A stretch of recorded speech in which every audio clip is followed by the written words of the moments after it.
करवा चौथ की आप सभी दर्शकों को ढेर सारी शुभकामनाएं। करवा चौथ व्रत कथा।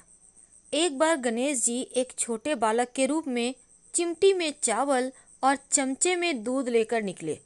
वे हर किसी से कह रहे थे, कोई मेरी खीर तो बना दो, कोई मेरी खीर बना दो। एक बुढ़िया बैठी थी, उसने कहा, ला मैं बना दूं।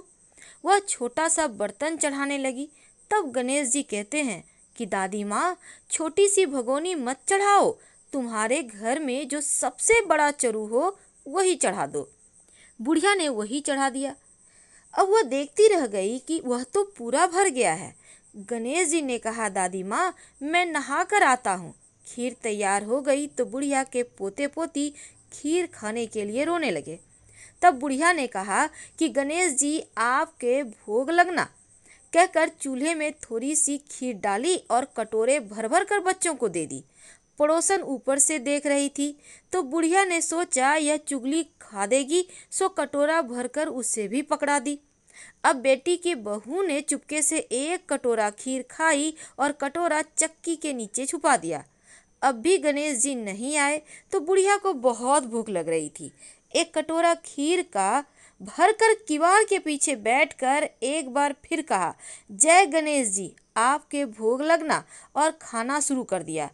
तभी गणेश जी आ गए तो बुढ़िया कहती है, अरे गणेशया, खीर खा ले, मैं तो तेरे ही राह देख रही थी। तब गणेश जी ने कहा, दादी माँ, मैंने तो खीर खा ली। बुढ़िया ने कहा, कब खाई? गणेश जी ने कहा, जब तेरे पोते पोती ने खाई तब खाई, जब तेरी पड़ोसन ने खाई तब खाई, जब तेरी बहू ने खाई तब खाई, और जब तूने खाई तो पेट पूरा ही भर गया। बुढ़िया ने कहा, बेटा, और सारी बात तो सच है, पर बहू बिचारी का तो नाम मत लेवो, वो तो सुबह से काम में लग रही है, उसने खीर कब खाई भला? तब गणेश जी कहते हैं, चाकी के नीचे देख, जूठा कटोरा पड़ा है, तूने तो मेरे को भोग लगाया, वो तो वैसे ही खा गई। बुढ़िया ने कहा, बेटा, घर की बात है, घर में ही रहने दो, अब बताओ कि बची हुई खीर जो है उसका क्या करूं?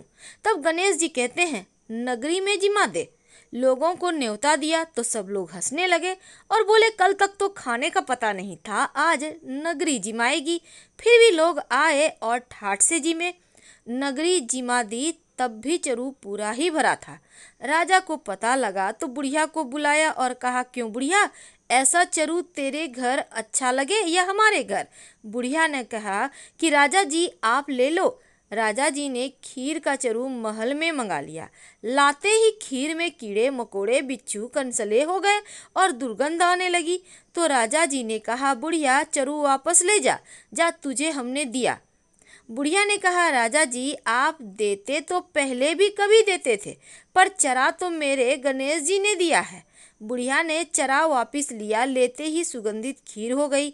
अब घर आकर बुढ़िया ने गणेश जी से पूछा कि बची हुई खीर का क्या करूं? तब गणेश जी ने कहा, झोपड़ी के कोने में गड्ढा खोद कर गाड़ दे, और उसी जगह सुबह उठकर वापस खोदेगी तो धन के दो चरे मिलेंगे। ऐसा कहकर गणेश जी अंतर्ध्यान हो गए और जाते समय झोपड़ी के लात मारते गए तो झोपड़ी के स्थान पर महल हो गया। अब सुबह बहू ने फावड़ा लेकर पूरे घर को खोद दिया तो कुछ भी नहीं मिला। तो बहू ने कहा, सासू जी, थारो गणेश जी तो झूठो है। सास ने कहा, बहू, हमारो गणेश जी झूठो तो नहीं है, ला मैं देखूं। और वह सुई लेकर खोदने लगी तो टन टन करते 2 धन के चरे निकल आए। बहू ने कहा, सासू जी, गणेश जी तो साचे हुए।